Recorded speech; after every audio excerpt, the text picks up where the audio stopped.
What's up, y'all? It's that guy Nate. I'm sick and tired of people wasting rice to dry out their phone and having to wait 24 hours. I mean, ain't nobody got time for that. And so, I'm gonna tell you that just use a vacuum, alright?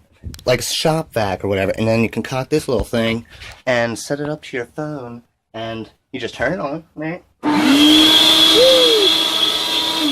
And see, alright, you want to take your case off first, of course, and like dry out the battery or whatever. But my case, I have a Galaxy S7, I think, yeah, and the case doesn't come off, so I just had to put it up to the port of entry. Like I was getting that message. My phone was submerged for like 2 minutes, and I know there's different variations of severity for phone trauma, but mine was working. But when I went to charge it, it was like moisture's been detected. So it took me about like 40 minutes to do this method. I just left it there. And if you have a severe case, create a vacuum room, or this.